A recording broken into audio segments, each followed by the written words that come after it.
see you again. It's been a while. Yeah, man. Thank you very much. So, just want to go back in time a bit about the business itself, where the vision came from, how it started up, talk a bit about Australia. So, from memory, you came in Australia. When did you go to Australia? Was you? I was staying there from 2006, and I was apparently finished my high school. Yeah. And my mother, she just think that it would be better if I go Australia to work on myself, pay on my own bill, my school fee. So she just spent some money for me, putting myself to Australia. And you went initially then into higher education in Australia? Yeah. When I was staying there for about 4 years, I had done a couple of diploma, hospitality and accounting. And then back then I moved back to Thailand one time just to see how it's going. And I got a big opportunity from my dad again. Yeah. And she said, if you really want to go work in Bangkok, you need more educating. Yeah. And he invested some money for me to go back and do my higher education. And there was a degree you did over there? Yeah, I done my hospitality management in bachelor degree. Yeah. Okay. And I think when you finished that, that's when I had the opportunity to meet you the first time. You sort of came up to M&M Institute and you already were involved in the coffee, making coffee as a barista, I believe, at the time. I do a few of barista. I do like 3 to 4 years. My experience was in cafe, but it's in terms of just general cafe, that's in breakfast, brunch, but not in specialty coffee. And back then when I finished my higher educating, I was just thinking that what should I do in my life? Yeah. I really want to be in coffee, but I didn't want to go to hotel because I done my hospitality, so I didn't want to go to the hotel. I don't like management much. Yeah. And then I just figured it out, what should I do? Then I jumped to the school. I see there was a short explanation with the agency, but I kind of think that marketing would probably help. And then I was totally surprised when I was at. All right. So the thing you're talking about now is the Pro U. When you came to do the Pro U, when we sort of tried to establish your vision for a future lifestyle. Yeah. So that lifestyle you had created at M&M Institute, right? Where did you make the decision? This is what I'm gonna do. I'm gonna go for it. I gotta have to work out myself first. Then I just think there's a lot of visa and stuff going on up there. But when I get to Pro U, I was like, it's like 3 weeks that I do my backup, like one step behind backup, and then I start to think like, is it really make sense on what I am looking for now? Should I just gonna go and work for someone, or should I really think that it's a possible chance that I could make something happen? Yeah. Yeah.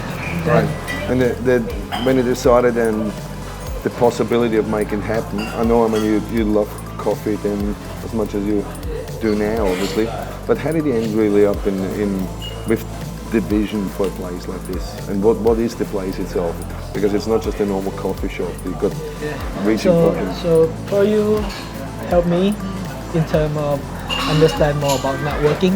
Because when I stay in the university, pretty much study, do article, learn about what I have to do referencing. But when I do my Pro U course, that time I remember there was a crowd of like 25 people that I don't know any one of them, and everyone started to talk about their dream and what they really want to achieve, what they really want to do. Then that started to giving me a thought that right, there's a lot of big networking that not just one thing, you can help each other out between that. And the more conversation I had, the more I get some of the idea of what people really look for, because I've been sharing my idea too. And that was very make me kind of. And how does the Kaizen Coffee Co fit into with the social responsibility part? I do Kaizen Coffee Co just when I understand coffee, but I'm a barista basically, and Kaizen Coffee Co is more about community and supporting other small businesses. So we don't have much chance when I do my experience in Australia. I didn't go back to the farm. I don't have much opportunity to go into the roaster. But I think I have so much opportunity with the people. I'm talking a lot with the people. And I think it's not a bad idea to actually supporting and promoting consumer to drink more specialty coffee. Yeah. So you're not going backward to the farm. Because there will be people that doing it really well, but we can do this really well too in hospitality term. So we're supporting consumer to have fun with it. Let them come down to Kaizen and have a bit of like, hey, is that a coffee? How come black coffee can be tomato juice? How come black coffee can be that jasmine floral aromatic things? And then they start to go along with that, like a ship that I let someone to joy. Let's go travel. It's what I've noticed is like even when we arrived here from Australia, you sort of every coffee you're making, you're giving a story to the coffee itself, right? For a typical customer here when they come in, take me through their experience.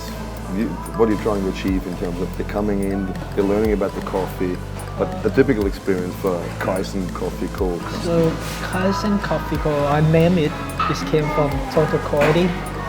So when I'm talking about Kaizen Coffee, I'm not just talking about how good the coffee is, but I'm talking about the whole experience that you can actually have from coffee. So when you walk in, you could be noticed like a music that's different from many other shops. It could be the way that stuff much more like a human sense, much more like in terms of when you just want to drink coffee. It's like if you have a big table to share with your friend in the morning, I think it's a great cup of coffee. Much more than just the coffee itself. Yeah. It's much more in terms of environment, preparation.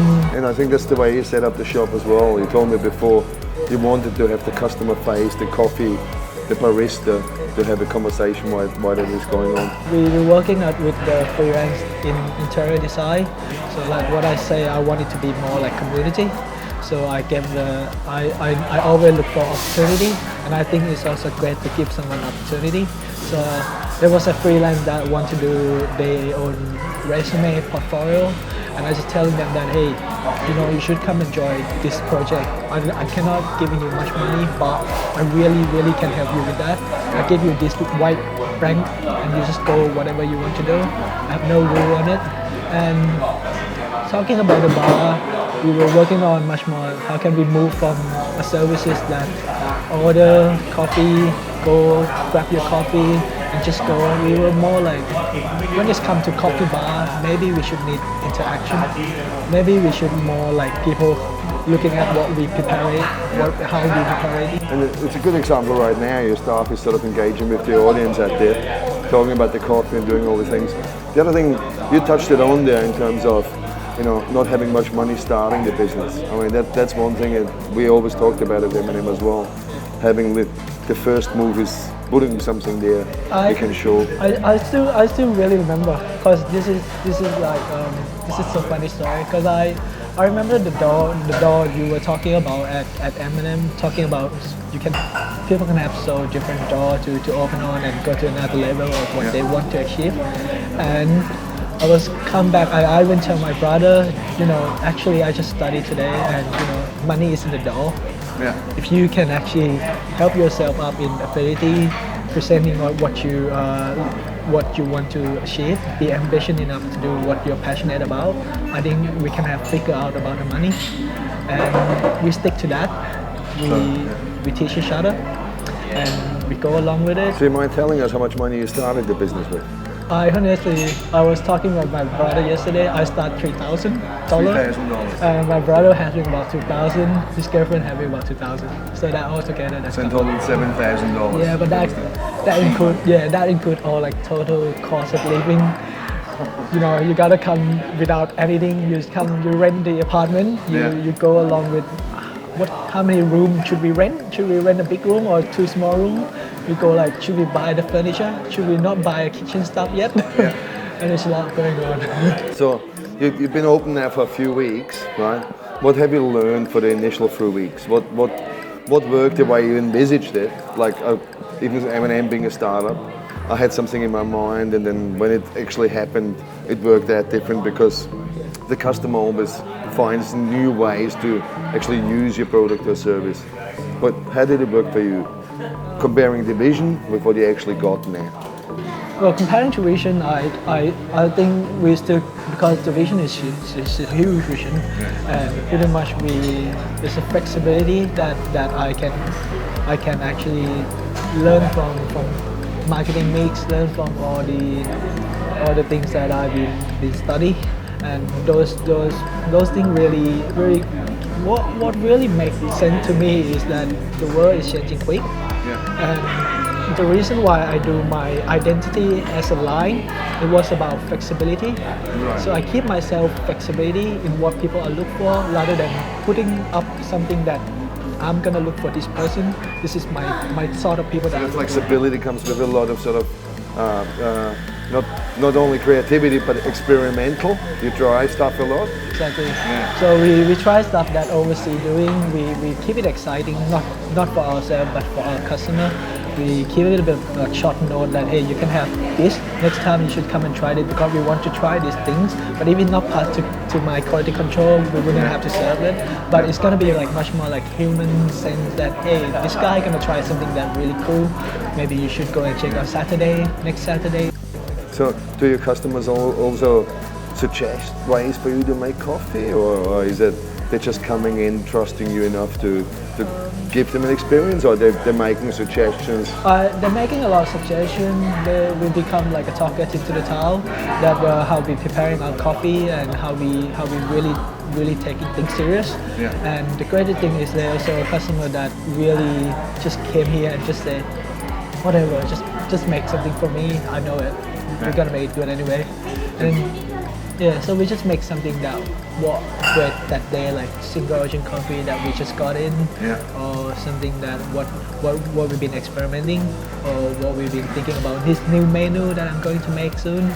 Yeah. All right, Bo. So when I spoke to you last night, right, you were telling me, I was asking you how the coffee shop is going. You said it's running really well, right? Since we've been here, it's sort of been in and out people all day long, basically. How do you spread the word? How do you? I use a lot on my social network.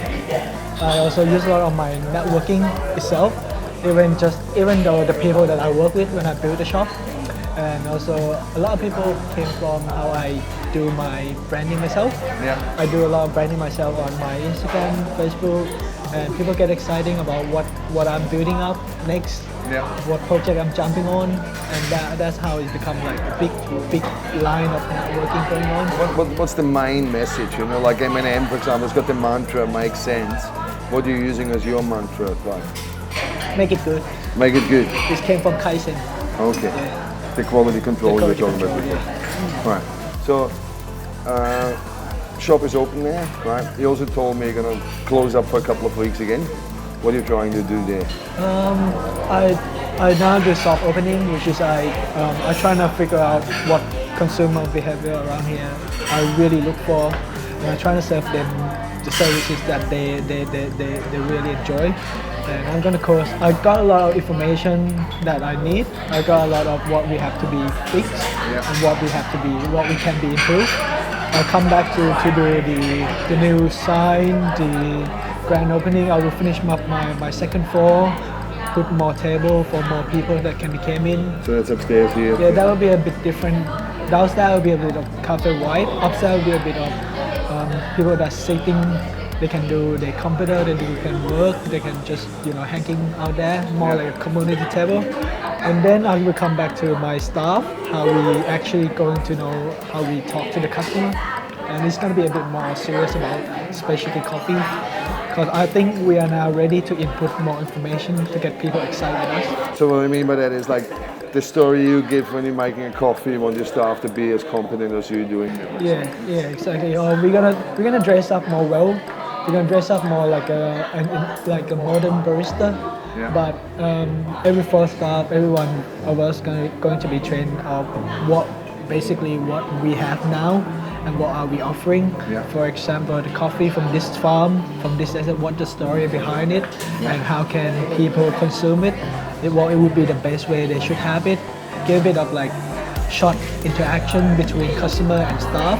You were talking about doing that like a seminar style or something, right? Yes. And that's what you were planning to do upstairs? Yeah. So the format of the seminars, you're going to advertise them, or are they going to be I'm gonna add my private barista course, because basically Kaizen was about barista, creating barista, make talent barista, create menu from what coffee can be, and about barista course that I'm aiming for in the future would be like private like 4 people to 5 people a month. Yeah. I go through a lot of information about what barista need, Yeah. but not just in terms of how they can make coffee better, but how they can interact with people. What should they be looking for to be good barista? What personality that should be fit on their own self and on their work environment. So somehow try to bring the passion out of within them as well. Yeah. If they want to be barista, it's not just a Exactly. stop to somewhere else, it's the main career. Exactly. So the other thing I was going to ask you, I mean, where was it in the States where they have all these coffee shops like you're having here? They got world championships going on for baristas as well. This is something you're still going to follow through with that? So Or? I'm gonna let myself first to do the World Barista Championship. I get very excited now. I want to do things more. I have an inspiration from State who are doing more like about services, about things that can be barista can be using in the work environment rather than just the place that barista make coffee good. And I want to do that in my own language to support Thai barista. That this is the other channel that you can be looked for. It's not just the way that you can use science to be improving coffee, or you can use a lot of art to be making coffee more interesting. But you can use everything that you can. All right. And 3 years down the track, where do you see Kaizen Coffee Co, and where do you see yourself as well in terms of lifestyle? I kind of like figure it out that when I do this business, I figured it out that I want to be barista, but I also want to be much more than that. I want to know how to be roasting coffee. I want to get to the farm, connect with people, but I will also want to run business sustainable in terms of financial to support myself into that level. So Kaizen is fit because as myself, as a barista in the beginning, if I can be a good role model, I think a lot of talent want to work here. Since then, I can create more talent and I can move myself to another supply chain in the business.